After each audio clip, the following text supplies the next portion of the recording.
that it is the most interpreted book.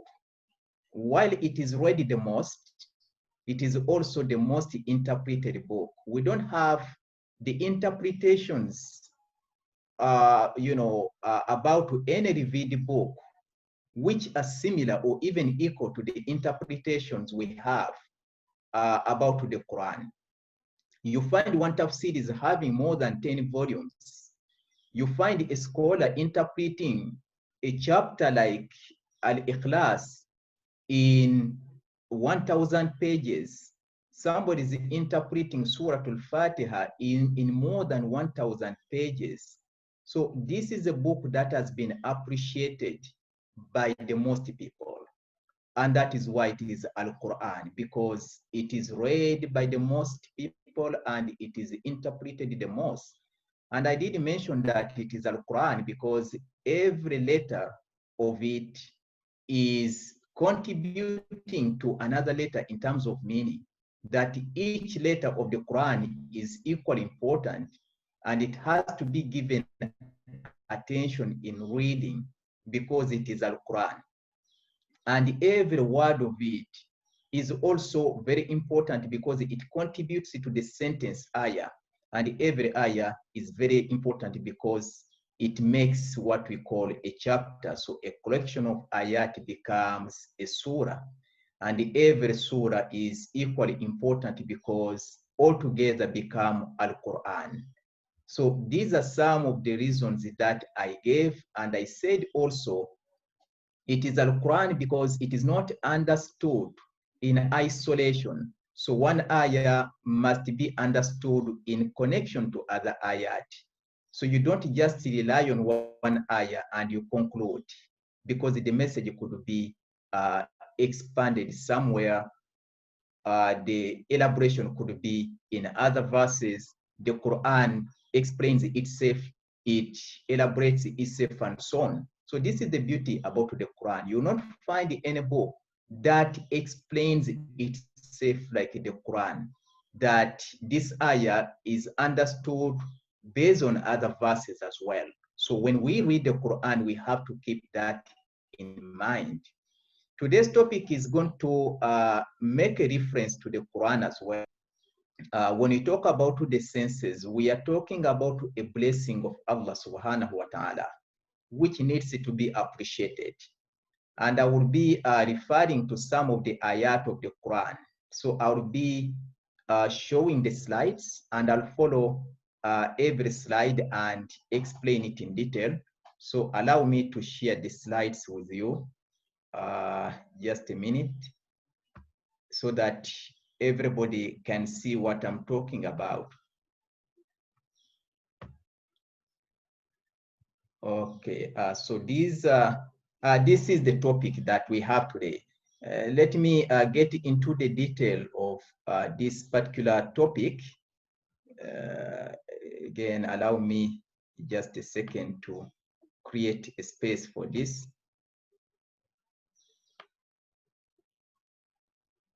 Okay, Alhamdulillah. So this is what we have with us. The first slide is on the role of the senses and the heart, which refers to the mind and reason or the intellect in the formation of knowledge. As you all know, the Quran uses the concept qalb, which is translated as the heart. Some scholars translate it as reason, others translate it as mind. There are those who translate it as intellect. In fact, the meaning is not the same in English. When you say heart, you don't necessarily refer to reason and intellect. All are different. But the concept qalb refers to all, because reflection, reasoning, all take place in what we call al-qalb. So these are some of the functions of the qalb, which I will mention later, inshallah. Then we have the senses, and we see that we have got 5 senses. If there is more than that, I will not be getting into that subject. I'll just refer to the ayat of the Quran to explain. When you look at the verses of the Quran that talk about senses, you notice that Allah subhanahu wa ta'ala stresses two senses, and that is hearing and sight. Other senses are mentioned, but not as many times as these two senses are mentioned. And when Allah subhanahu wa ta'ala refers to his blessings, he mentions the sense of sight, the sense of hearing, plus the mind as part of his blessings upon human beings. But there are so many other blessings that we are given by Allah subhanahu wa ta'ala which deserve appreciation. However, the senses which are referred to in these two verses, the sight and mind plus the intellect, deserve appreciation. Why? Because without these two senses and without the mind, we wouldn't be able to know many things. And we wouldn't be able to be connected to each other. We wouldn't be able to be connected to the world in which we live.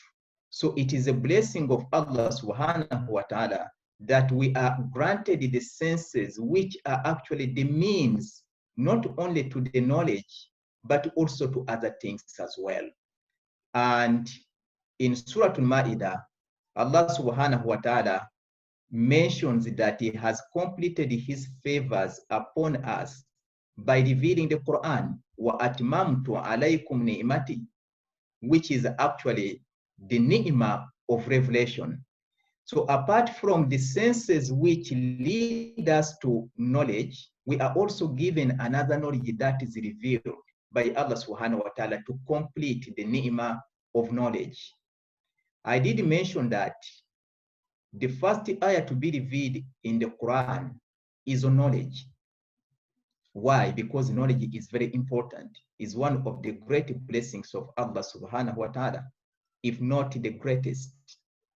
And in these two verses, again, Allah is referring to knowledge. When he says hearing and sight is actually referring to knowledge. Again, to let us know that knowledge is a great blessing that needs to be appreciated by every one of us. And what is it that we call appreciation? Appreciation in Islam simply refers to ibadah, that we are given knowledge in order to put into practice, to perform actions that are pleasing to Allah subhanahu wa ta'ala. So the sense of sight and the sense of hearing are given to us as means. They are not ends in themselves. They are means to knowledge. And when that knowledge is acquired, then we have a duty to appreciate Allah subhanahu wa ta'ala. So a believer is required to appreciate every knowledge given to him by Allah subhanahu wa ta'ala. And as Allah promises, la in shakartum la azidannakum, if you appreciate me, I'll give you more. So the more you appreciate Allah subhanahu wa ta'ala, the more knowledgeable he makes you. And another thing that requires to be highlighted on the basis of these verses is that Allah mentions hearing before sight, and then the intellect is mentioned last. Scholars have had different views regarding this, but my understanding, based on reflection as well as based on other verses of the Quran, is that hearing is mentioned here because much of the knowledge that we have regarding our religion is based on hearing. We sit in the masjid and we listen to different tazkirah, so we get knowledge. We sit in the classes and we listen to the lectures and we get knowledge. So the knowledge that we acquire based on the faculty of hearing is always more than the knowledge that we acquire on the basis of sight. So it is because of this reason that Allah subhanahu wa ta'ala mentions hearing before sight. And in Surah Al-Mulk, he says, وَقَالُوا لَوْ كُنَّا نَسْمَعُ أَوْ نَأْقِلُ مَا كُنَّا فِي أَصْحَابِ السَّعِيرِ. When he refers to the dwellers of Jahannam, he says they are going to regret why they did not benefit from their hearing as well as the intellect. Why? Because much of the knowledge, again, that we acquire regarding our religion is acquired based on hearing. So hearing is, I shouldn't call it the most far-reaching. In fact, the most far-reaching sight is the sense of sight. The most far-reaching sense is the sense of sight.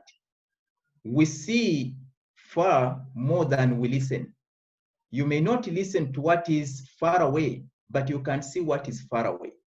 However, according to this verse, what we listen to in regard to revelation is more in terms of knowledge than what we see.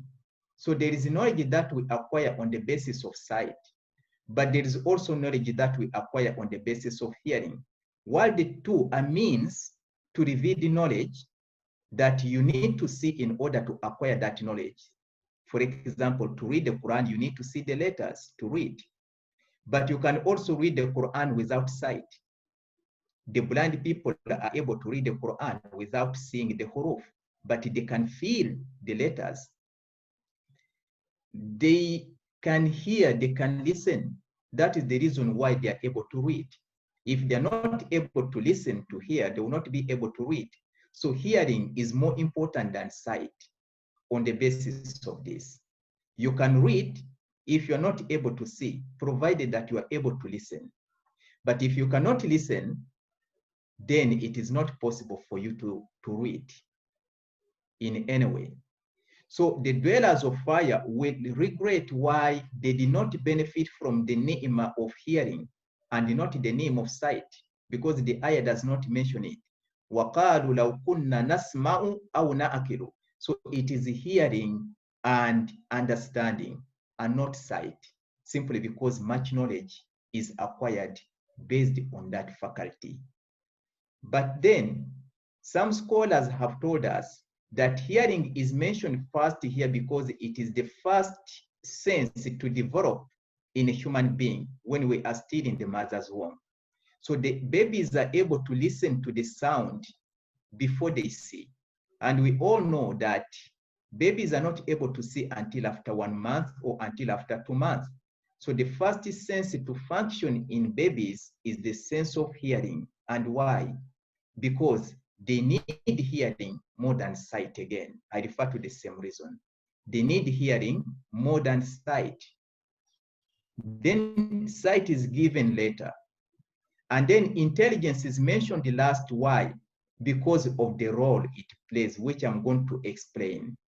And because intelligence is something that develops in stages. It doesn't happen at one time. Sight happens at one time. Our sight does not develop.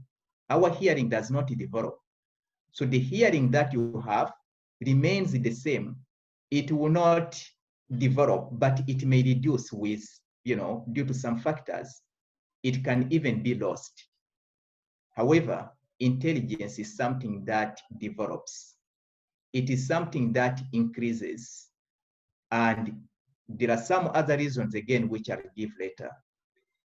Now, coming to the next slide, I have mentioned here that without the senses, we wouldn't be connected to each other.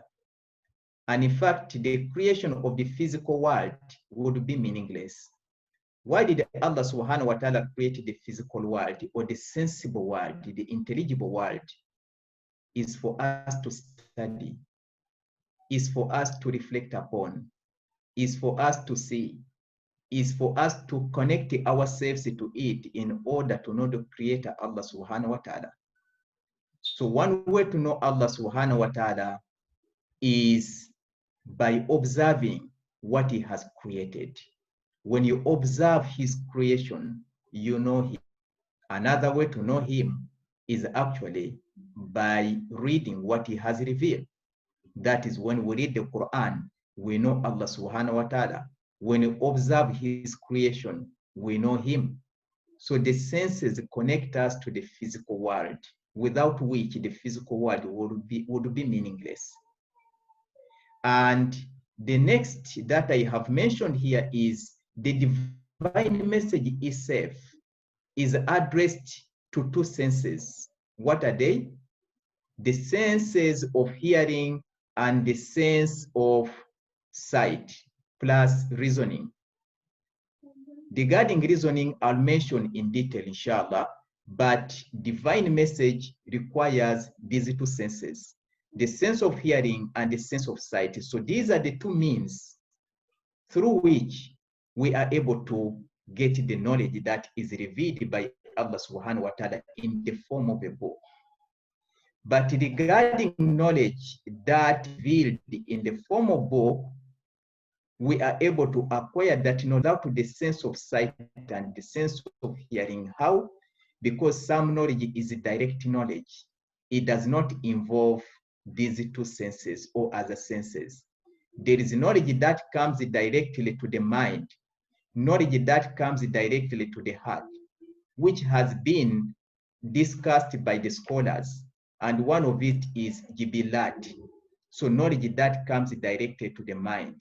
Another type of knowledge that comes directly to the mind is what we call ilham. So ilham does not involve the senses. It comes directly to the mind. So the mind itself receives knowledge without the involvement of the senses. That is why it is very important, and because of that reason, Allah subhanahu wa ta'ala mentions it in many verses. So these three play a very important role in the formation of knowledge. The sense of sight, the sense of hearing, and reasoning. If you want to call it a sense, is fine, but if you want to call it a faculty, is also fine.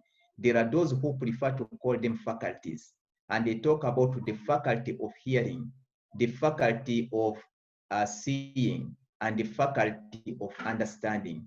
Whichever you choose is left to you, provided that you are referring to al-qalbu, which is intended to mean understanding, reasoning, and intellect, and you are referring to basar, which is sight, you are referring to samu, which is actually hearing.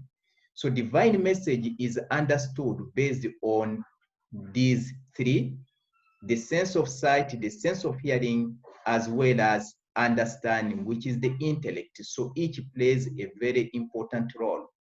When you are not reading Al-Quran, you could be listening to it. And when you listen to it, you are required to attend to what you are listening to reflect on what you are listening to deliberate on what you are listening to. And if you are reading it, you are also required to do the same. So as you read it, you are required to reflect on what you read, to pay attention to what you are reading, and not just to read without paying attention. So attention is very important in the acquisition of knowledge. Where there is no attention, there is no knowledge.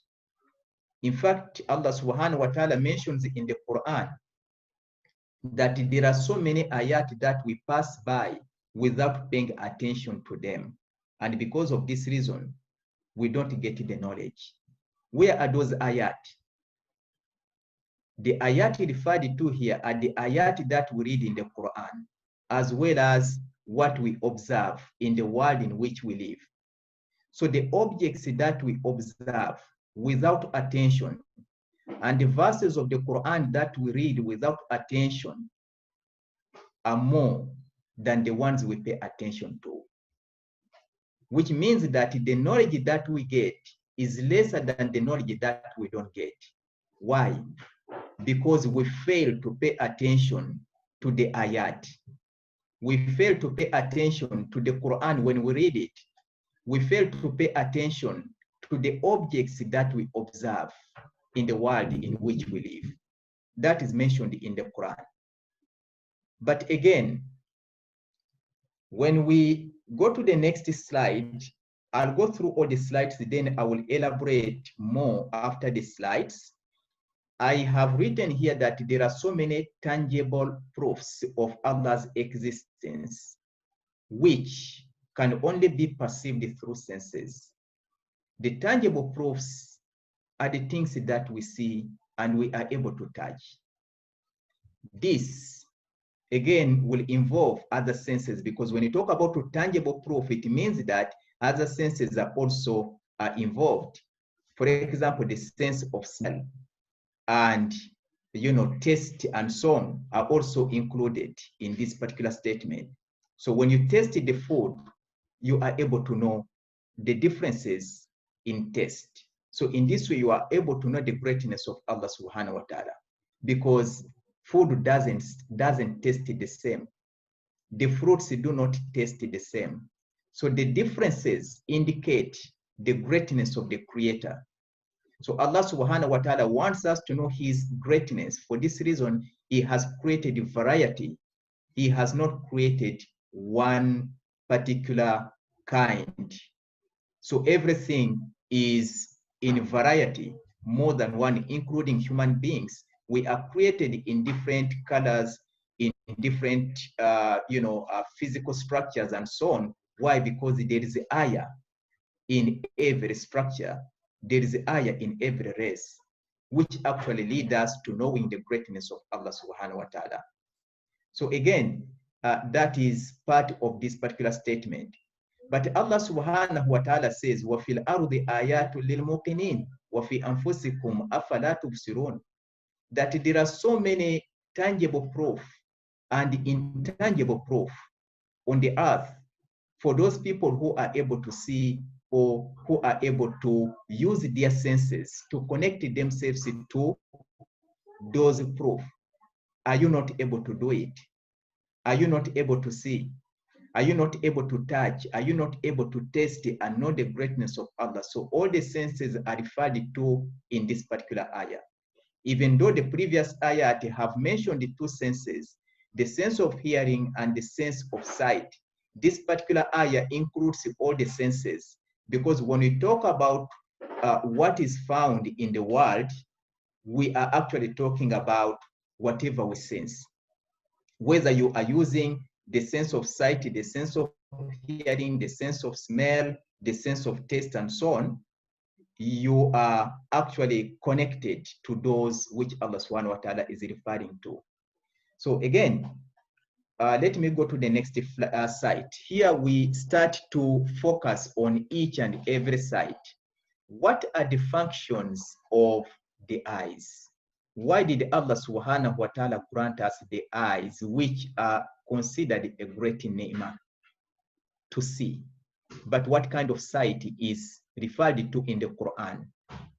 There are many chapters in the Quran as well as ayat in which we are instructed to see Allah's creation. And in this particular one, Allah subhanahu wa ta'ala is asking, أَفَلَا يَنْظُرُونَ إِلَى الْإِبِلِ كَيْفَ خُلِقَتْ وَإِلَى السَّمَاءِ كَيْفَ رُفِعَتْ. Until the end. What is it that we are required to see?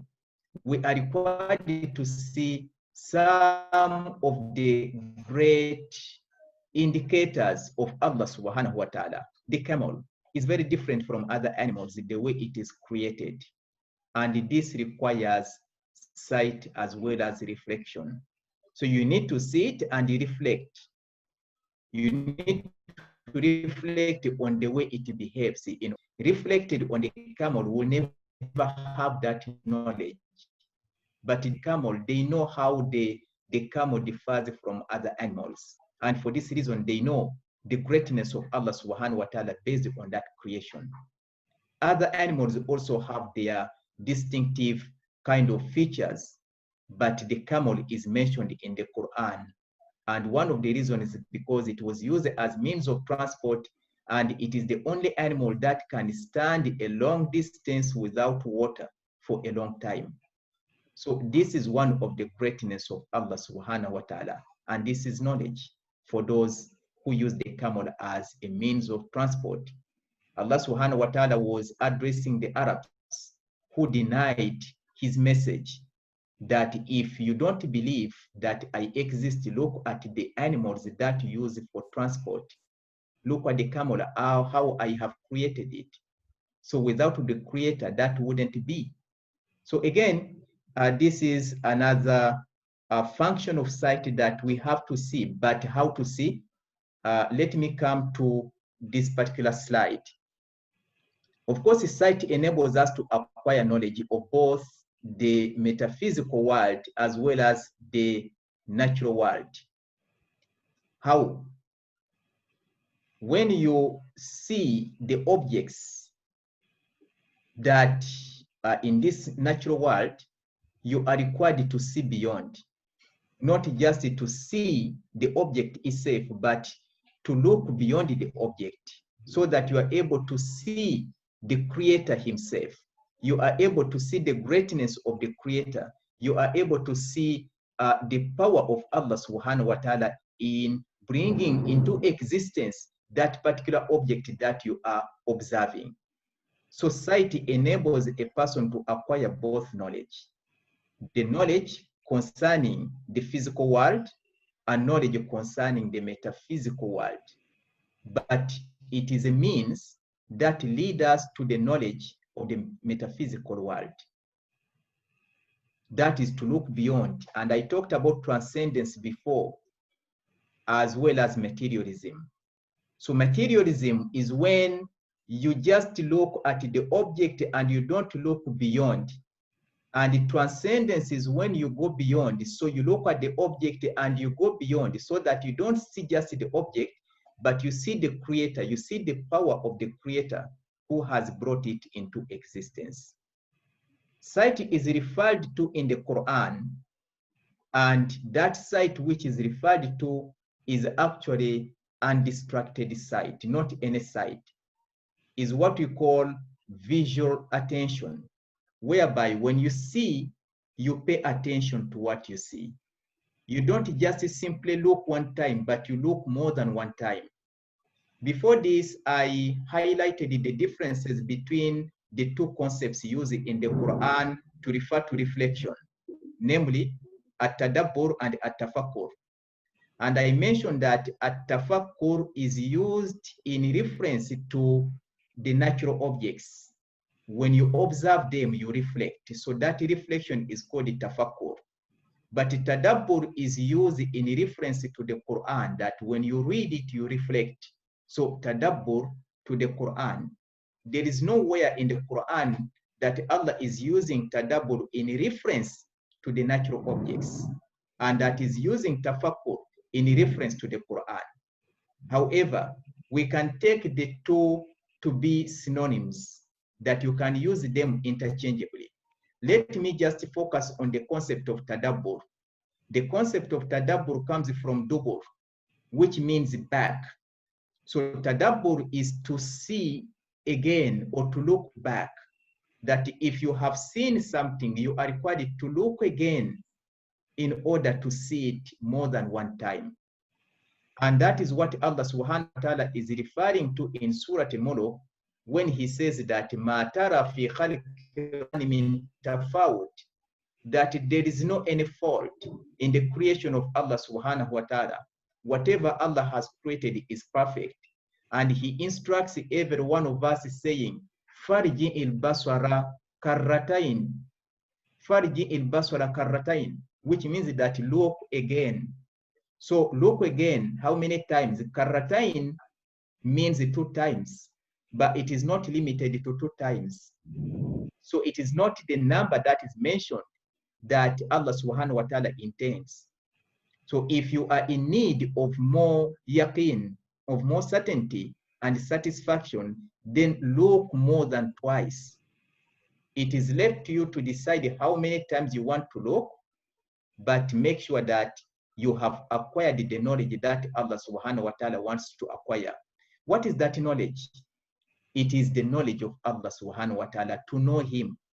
So in order to know Allah subhanahu wa ta'ala, you are required to look more than once. You are required not just to see, but to reflect, to pay attention to whatever you see. Without paying attention to what we see, what we read, what we experience, there is no any possibility for us to acquire the knowledge that is considered deep. So deep knowledge requires repeated action of sight and repeated action of hearing. So you need to listen again. When you listen again, you are able to get the message, most especially if, let's say, the message is recorded for you.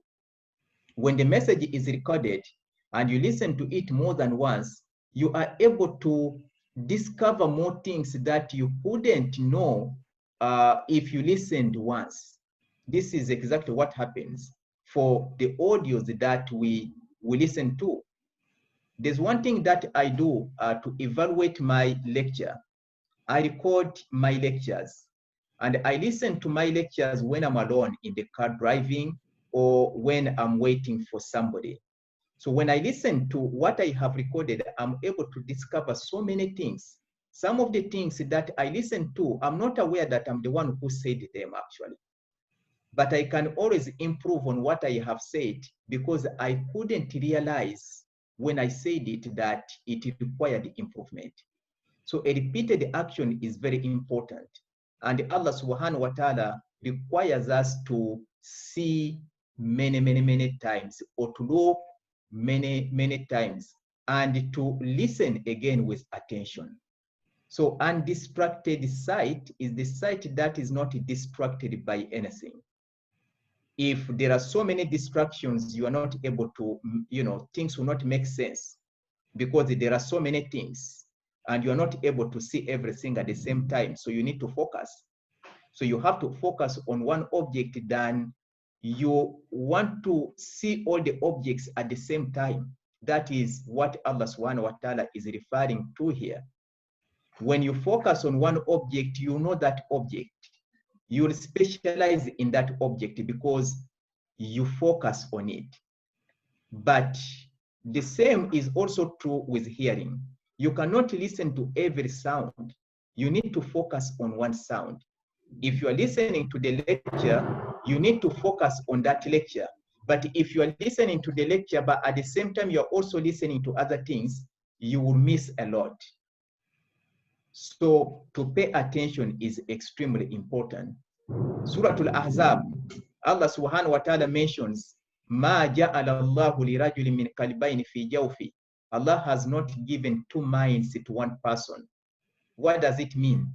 It means that because of the role of the mind and the role of the intellect in regard to what we see and what we acquire based on the senses, Allah subhanahu wa ta'ala says he has not given two minds to one person. What does it mean? Let me explain that. When you are eating, referring to the sense of taste, you have to pay attention to what you are eating. If you don't pay attention to what you are eating, you will not know it. And if you're going to mix many things together and you eat them at the same time, you will not know the differences between them because you are not paying attention to one particular food. So you have to pay attention to one particular food in order to know it.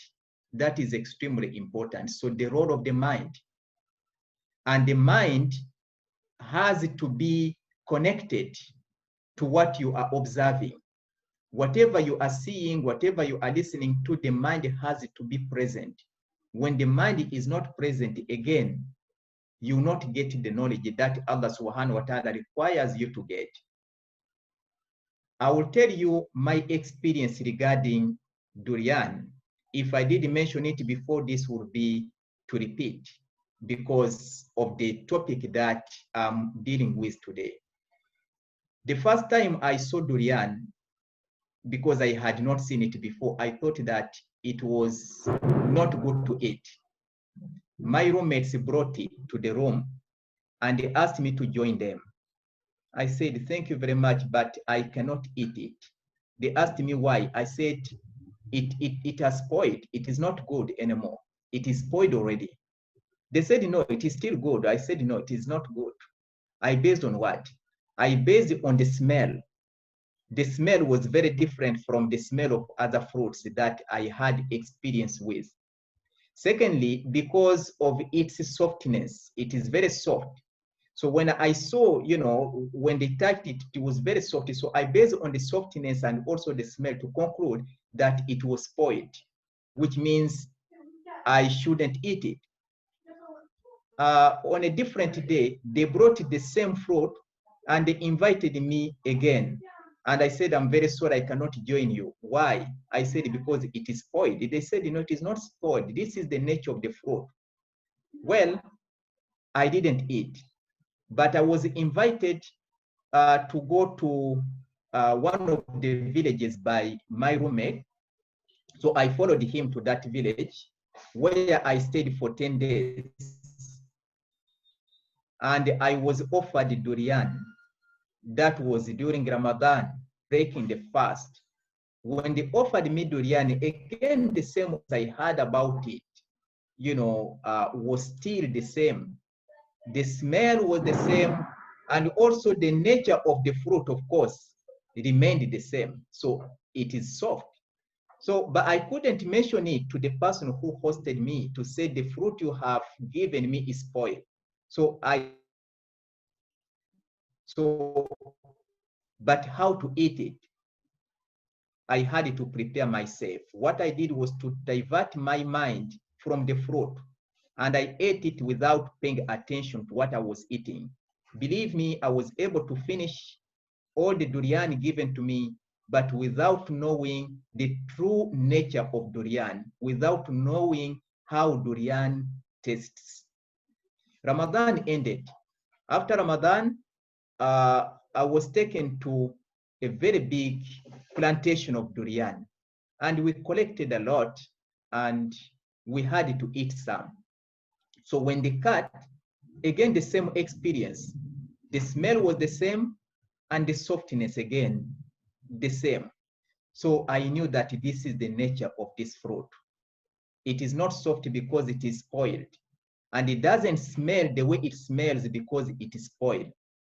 So what I had to do was to pay attention to the fruit I was going to eat, to present, I got to know it. So I paid attention to durian I ate, and mashallah, I found it very, very nice. Until now, I enjoy eating durian. Why? Because I paid attention to the fruit I was eating. If I did not open my mind to the fruit, I wouldn't know it. So the mind is very important. That is the reason why Allah subhanahu wa ta'ala mentions the mind. And we have one mind, not two minds. That one mind can be on this, another mind is on something else. When you study, let's say you are studying a book, you have to pay attention to what you are reading from that book and not anything else. Only then you'll be able to know what you are reading. When you listen to the lecture, you have to pay full attention to the lecture. Only then you'll be able to get the knowledge. But the moment you get distracted, you'll not be able to have that knowledge. So sight should be undistracted. Hearing should be undistracted for us to have the knowledge. And because what Allah is referring to here is the Quran, that He wants us to read the Quran and to listen to the Quran undistracted. When you are reading the Quran, make sure that you are reading it in the environment where it is conducive for you to read it, that you not be distracted to get the guidance that Allah subhanahu wa ta'ala wants you to get the message that Allah subhanahu wa ta'ala wants you to get. And when you are to observe Allah's creation, observe it attentively. Pay attention to Allah's creation. Study it in depth in order to know it. So these are the two things that Allah subhanahu wa ta'ala is referring to: undistracted sight, and also in terms of hearing, hearing that is focused, as well as the mind being present, because you cannot attend to something without the mind. If you want to see something without the mind, then you will not know it by all means, but you may not even see it. There are many things we pass by because we don't pay attention to them, so we don't see them. If we are to pay attention, we would know them. Even in our homes, you may stay in a house for 20 years, but without knowing some of the things in your house because you have never paid attention. The moment you pay attention, then you know. Your house may have some cracks, You may not have noticed them because every day you look without paying attention. But the day you pay attention and you focus on every part of your wall, then you will notice that your house has got some cracks which need to be fixed. So attention is very, very important. And that is one of the ni'mah that Allah subhanahu wa ta'ala has granted human beings. He has given sight to the animals. He has also given them the ability to listen. They are able to listen. They are able to see, but they are not given the mind that is given to us, the mind that is able to focus, the mind that is able to perform repeated actions, meaning that it can reflect and reflect and reflect again. So to reflect and reflect again, which is the repeated action, is the action of the mind. The function of the mind is to reflect again and again and again, and there is no ending to this. So the more you reflect, the more the knowledge you get. The same goes to sight. So when you see, you have to perform the repeated action of sight. Look and look and look again in order to have the knowledge. And when you listen, listen attentively again to have the knowledge. But when you talk about attention, attention is actually related to the mind mostly because it is the mind which will perform the functions that I'm going to show you later. Now, this is already discussed, but maybe a few things may need to be highlighted here. So when you talk about listening, listening is not the same as hearing. The two are completely different. And the differences have been highlighted in the dictionaries. So when we perform the function that is required for us to perform based on Allah's instruction, the function of hearing, as someone, what is it all about? Is to pay attention to the sound, to hear something with thoughtful attention and give consideration. So this means what? It means that the whole of it is, you pay attention to the whole of it, not just a part of it. So if you are listening to the speech, you listen to the whole speech, not just part of it. Because if you listen to part of it, you are going to miss other important things. By listening to the whole speech, you'll be able to conclude, meaning that you'll be able to perform what I have indicated last here. You'll be able to induce and you'll be able to deduce. So without listening to it, without listening to the whole of it, you'll not be able to induce. So you'll not be able to deduce. Let me get back to this. So we need to pay attention again. And again, in addition to this, I have to highlight also another issue here, which is again regarding the situations that we go through in life and the different conditions. These conditions also require attention. What kind of attention? Any situation that Allah subhanahu wa ta'ala creates, one has to pay attention to it and study it reflectively. When you study a situation reflectively, you'll be able to conclude in a way that is beneficial to you. For example, if the situation is painful and you reflect on that situation deeply, you will not conclude saying that this is a punishment given to me by Allah subhanahu wa ta'ala, but you will also conclude saying that this is a chance given to me by Allah subhanahu wa ta'ala to prosper. This is a chance given to me by Allah subhanahu wa ta'ala in order to be appreciated and rewarded. So what is it that I have to do? If a situation is painful, then you'll observe a sabr in order to be rewarded, because the reward of a sabr is infinite. And if, let's say, it is because of maybe your shortcomings in the past, so you didn't do well, and because of that, you have ended up in that situation, then you'll improve yourself. So you have to see what is positive in a situation than just looking at negative things. So to see the negative is actually lack of attention and reflection on a situation. So you have to attend to the situation, reflect deeply on the situation, and write it down. Take note of the things that you deduce and induce from the situation. Why has this situation happened? Why has Allah subhanahu wa ta'ala put me in this condition? It is because of my failure. I failed to do what He demanded. Secondly, this situation is created for me to improve. So I have to improve the way I do things. Thirdly, this situation is created in order to test me, to see whether I'm going to appreciate Allah still for other things that I enjoy. So you take note of that. So whatever you conclude with is guidance for you. So there is no one guidance. Guidance can be more than one. You can get more than one benefit from a situation, and that will depend on the way you reflect on that situation, the way you look at that situation. So repeated action is extremely important in order to lead us to more knowledge. And that is the reason why Allah subhanahu wa ta'ala says, Farji il baswara karratain. And again, back to the reason why Al-Quran is called Al-Quran, which I did mention last week, and I described in detail, and even today at the beginning of this class, is because it is a book that requires attention. When you read it, you have to pay attention, and it requires a repeated action. Means that you have to read the same ayah many times, and there is no ending to this action. How many times should I perform this action? There is no ending, because the Quran has never put a limit to knowledge. You acquire knowledge from cradle to the grave.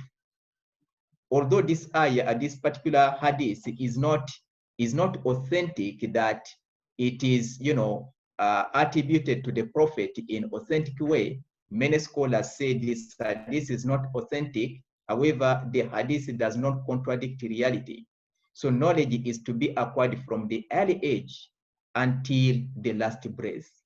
And from the time we learned, we learned into this life to the time we depart from this life, we acquire a lot of knowledge. But attention is required again. So when you repeat the action of reading the Quran, you'll find yourself acquiring more knowledge. Either you'll improve the way you read it, or you are going to acquire more knowledge in terms of understanding, or you are going to be guided to the right actions. So one of the three will happen. If you're not guided to the right action, your reading of Al-Quran will improve. And if your reading of the Quran doesn't improve, your understanding of the Quran will be better and better every day you read the same ayah or the same surah. And if you are to be blessed by Allah subhanahu wa ta'ala, your actions will be better. So you'll be guided to the right action the more you read Al-Quran al-Karim. So a repeated action once again. So the role of the senses that I have highlighted from the beginning, namely the sense of sight and the sense of hearing, is actually for us to see and for us to listen, but in a way that I have mentioned, which is to pay attention to what we see and to pay attention to the speech. The example of the companions is very important to quote here. The companions of Rasulullah sallallahu alaihi wasallam tell us that when they were listening to the messenger of Allah, they paid full attention to his speech. They did not busy themselves with anything else. And it is mentioned that the birds used it to land on their heads, not knowing that they were human beings, but assuming them to be trees, because they never lifted their hands to scratch their heads, and they never lifted their hands to scratch their bodies in case their bodies became itchy. That is to show the attention they paid to the speech of the Prophet sallallahu alaihi wasallam. And for this reason, Allah subhanahu wa ta'ala granted them knowledge that we shall never have because of what we call attention. So attending to a speech without allowing yourself to be distracted, without turning your mind away from the speech. This is exactly what the companions of Rasulullah sallallahu alaihi wasallam did. And when they traveled, they also paid attention to what they saw in order to understand it better. That is the reason why the knowledge that they acquired. Looking at the Imams who have contributed the fiqh that we follow today, the Mazahib al-Arba, the four great Imams, each one of them paid attention to every situation and to every book that he read. That is the reason why they were able to do what we call istimbatul ahkam. Istimbatul ahkam, which is to extract the rules from the verses of the Quran or from the stories of the Quran, requires attention. And this particular act has to be repeated many, many times, meaning that you are not able to conclude right immediately. You need to perform that action more than once in order to conclude. And when you talk about certain situations, for example, let's say what the companions did, they did not decide on certain situations right immediately. They took time to reflect on that situation in order to make a decision. So when you pay attention and you take time to study a situation and to regret, your conclusion will always lead you to guidance. But the moment you look once and you conclude, you'll always make a mistake. So what we call hikmah, wisdom, is only granted to a person who is repeating the action more than once. So the action reading, when it is repeated more than once, the more you repeat it, the more the hikmah is granted to you. So hikmah is actually beyond the knowledge that you get when you perform the action once. And fiqh is also the knowledge that is given to you when you perform the action of reading or listening more than once. So whoever listens more than once, or he, so fiqh is the depths where you go, you know, that kind of deep knowledge that you wouldn't get if you remained on the surface. So look deeply. Don't conclude that so and so is bad simply because you have, but reflect on some other. So all these things can only happen when we repeat the actions. That is the message I want to deliver. That when the Quran mentions the senses, it also mentions that we need to repeat the actions that are performed on the basis of that sense. And the fact that the Quran focuses on the sense of hearing and listening doesn't mean that other senses are not important. These two senses are mentioned in regard to revelation, the book that has been revealed, the Quran, that it requires hearing and listening.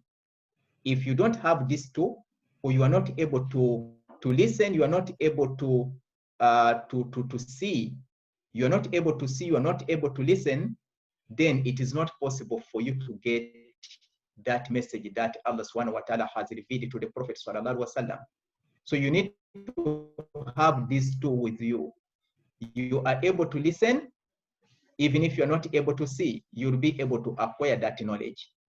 But you are able to see without being able to listen, you can still, but revealed knowledge requires hearing because you need to be taught. So you need to listen. And listening is more than sight when it comes to revelation. That is the reason why the Sahaba paid more attention to the Prophet's speech than anything else. And the Prophet guided the companions on the daily basis. So he delivered the speech to the companions. That is why hearing precedes sight, because it leads us to more knowledge than sight. But for us, understanding, reflection is more important, because without it, our sight, our hearing would be meaningless. So we have to pay attention. And it is the mind that is addressed in the Quran because of its role in knowledge. I'll be ending here to allow time for Q&A, although the time we have is very limited. I'm very sorry for taking so much time. Last week, we did not have enough time to listen to your questions. Hopefully, I'll be able to listen to some, inshallah. Jazakumullahu kulla khair. Wassalamu alaikum wa rahmatullahi wa barakatuh. Thank you so much, Prof. Very, very important issues, topic. At the age of advertisement, internet nowadays, our attention span only 30 seconds or the most 3 minutes. People cannot focus more than 3 minutes nowadays. So by discussing these issues, very, very important for us. We have from Sister Rakia, can we increase our attention, making it more focused? Kindly quote some Quranic verses supporting it, and if there is some way of it being highlighted in Islam. Again? Can we increase our attention, making it more focused? Kindly quote some Quranic verses. Remember. Attention is something that we can always, of course, acquire, because it is within our reach. It is we to decide whether we want to attend to something or we don't want to attend to it. But Al-Quranul Karim requires attention. If attention is not given to it, that is considered a sin, because you will not be able to get the knowledge that Allah subhanahu wa ta'ala delivers. You have to pay attention to his revelation. Kalamullah is more important than any other speech. It is considered to be the Ahsanul Hadith. The best speech is the speech of Allah subhanahu wa ta'ala. So where there is Allah's speech, there is no any other speech. So we have to make time for that and listen attentively. That is the reason why we are told to read what we are able to manage from the Quran. So the issue is not about reading how many juzu a day or how many ayat a day. The Quran says, "Matayassara minu." You read what you are able to read and what you are able to reflect upon, what you are able to digest. The mind is likened to the digestive system. Your digestive system is not able to digest so many things at the same time. So when you eat different types of food at the same time, you'll have some difficulties. Actually, you'll have some problems with your digestion. But when you eat one kind of food, then digestion will happen easily, because some food may need a different way of digestion. So for this reason, you need to eat them separately. And when you eat so much, the digestive system is not able to function well. Same thing goes to the mind. When you read so many verses of the Quran and you want to reflect on all at the time, it is not possible. So you read one ayah and you reflect on that one particular ayah. I still remember the advice of Ahmadi that grant him forgiveness. He said to us when we were in school, he said that what you do, you don't read more than one ayah a day. You take the Quran and you open it randomly, and the ayah that you see will be your guidance for that day. Read it once and look at the meaning, and spend the whole day reflecting on its meaning. That will be a guidance for you, and every day you'll be guided by one ayah, because every ayah is guidance. This one, every one of us can afford. But the moment you read so many ayat, you'll end up getting confused. Let's say this lecture, if I cover the whole content in one day, we shall end up with confusion because so many things to reflect upon. But when we cover one aspect a day, then we are able to reflect on it until the following week. So it's better. So again, back to your question, it is something that we can acquire innamal a'malu binniyati if we are interested. It all goes back to the interest that we have about something and knowing the importance and significance of it. The Quran is not like any other book. You read one time and you put aside. I don't read the newspapers more than once, and I don't read the newspapers from cover to cover. In fact, when I read the stories, I read just a few lines. But that one should not happen when you read Al-Quran. You have to focus on the whole story. You have to know the whole story in order to conclude. Otherwise, you'll be doing injustice to Allah subhanahu wa ta'ala by interpreting his message out of context. Thank you very much. Prof. Next one from Brother Yusuf. What the state of infant's faculty of language is before experience with anything? Again, I don't get it clearly. You said infant can hear. So the question by Brother Yusuf is, what is the state of infant faculty of language before experience with anything? And what kind of hearing that they hear? You mean in the case of the infant? The infant, the babies, yeah. Well, it is proven that babies sometimes they feel very, very much disturbed when you are in a place that is noisy, especially music. Some babies may respond well to music. You can feel the movement of the baby is better, when they're listening to music. This is what women say. But there are babies who respond better to Quran reading. So when you on the Quran, the movement of the fetus will be better when they listen to the Quran. And I'll give you just one example. This actually happened. One of my students in one of the Muslim organizations here in Malaysia, she was pregnant, coming to classes every week on Sunday.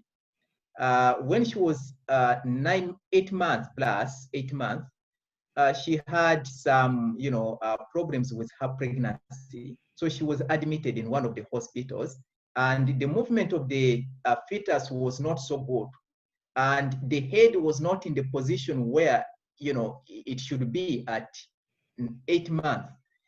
So the head is supposed to be down, but it was not down yet. So what happened is that she remembered that each time she attended the class, the movement of the baby was different from when she was away from the class.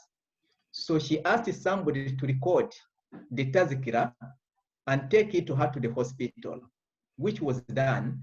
And the tazkira was played in the hospital, and you believe it or not, the baby's movement, subhanallah, improved, and the head went down, to the position where it should be. The doctor couldn't believe it.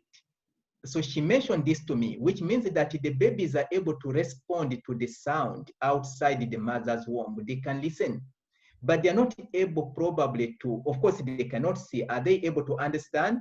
That is fi ilmillah, is in Allah's knowledge. What I believe is that they are able to understand. However, we are not able to recall what happened when we were in the mother's womb, in the same way that we aren't able to recall what happened in our pre-existence when we were spiritual beings before we came into this life. Thank you very much. Yeah, I think it's scientifically proven, Prof, that babies can listen. We take from Sister Mardia. Bismillahirrahmanirrahim. Assalamu alaikum wa rahmatullahi ta'ala wa barakatuh. Wa alaikum salam. Alhamdulillah, we thank Allah subhanahu wa ta'ala, and we thank you, Prof, for this wonderful presentation. We are very happy for it.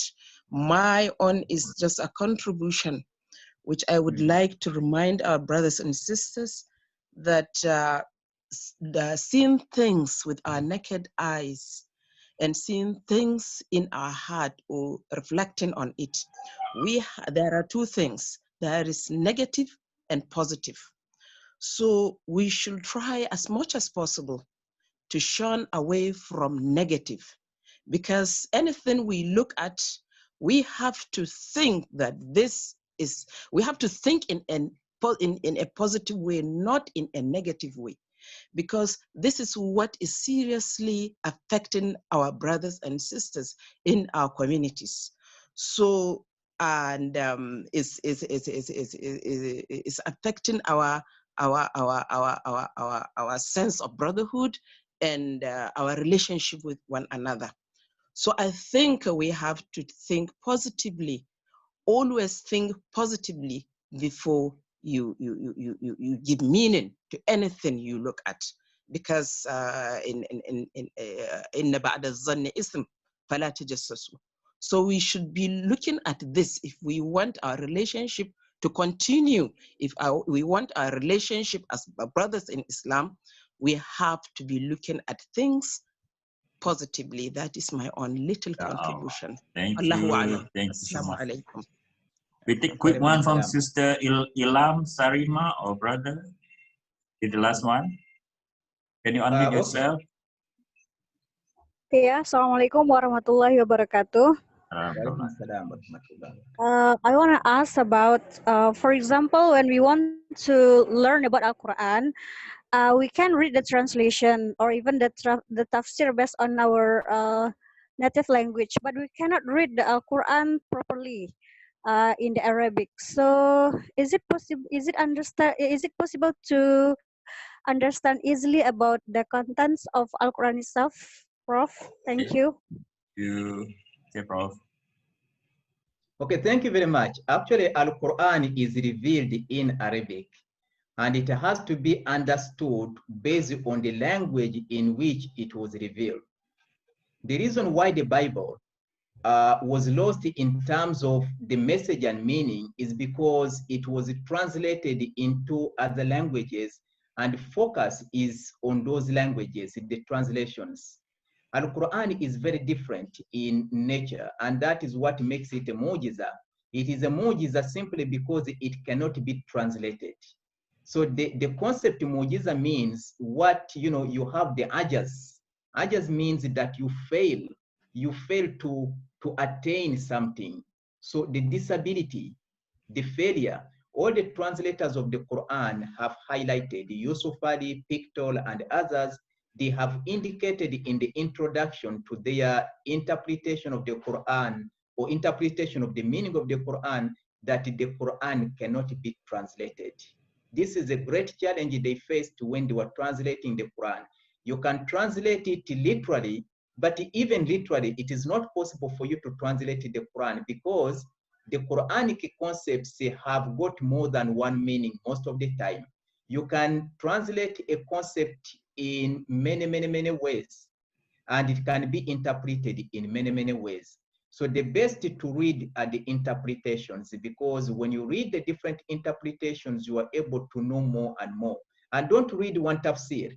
Read more than one tafsir. The moment you stick to one tafsir, you'll not be able to appreciate the knowledge that has been contributed by other scholars. I find it very beneficial when I read the different tafsir on the same ayah. Let's say when I read 10 tafsir on the same ayah, I'll be able to conclude differently from when I read just one tafsir.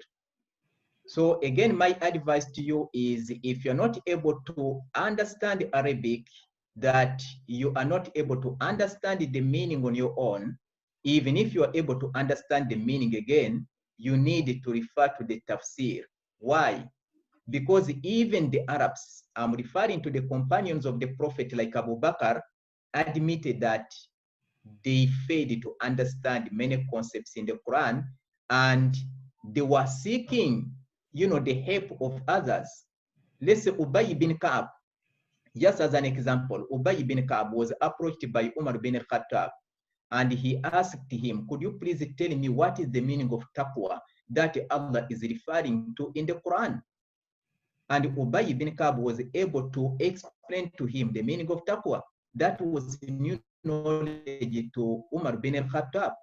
Some of them, they had to travel far away in order to find out whether the message, the meaning of a concept was actually, something they could find elsewhere, not only in Arabia, but could be in the Persian language. Some of them checked the Persian language to see if, the same concept had meaning in that language in order to appreciate revelation.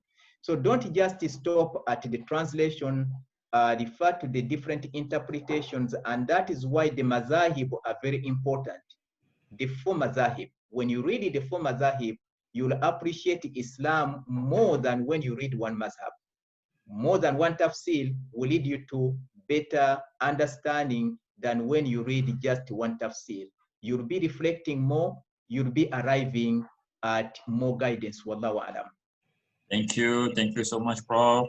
We still have Brother Adu Sanusi and Sister Hawa, the rest of the chat, but our time is up. Any final word, Prof, for today?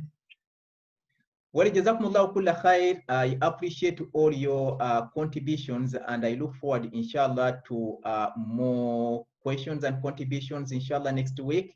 Today is the 7th class, is it? Six. Oh, the 6th class, one class. Oh, the 6th class. Okay. So inshallah, I'll be covering more issues, inshallah, next week on the concept of knowledge. We still have a lot. In fact, whatever I mentioned, regard it to be an introduction to more things to come. So it is not the end, but just, an introduction to many things to come. We pray to Allah subhanahu wa ta'ala to grant us more guidance, and please bear with me in order to deliver the message until the end. Jazakumullahu kulla khair. Wassalamu alaikum wa rahmatullahi wa barakatuh. Wa alaikum salam. Thank you so much, Prof. See you next week. Thank you, brothers and sisters. See you at 5 and at 9. Assalamu alaikum wa rahmatullahi wa barakatuh. Wa alaikum assalam wa rahmatullahi wa barakatuh.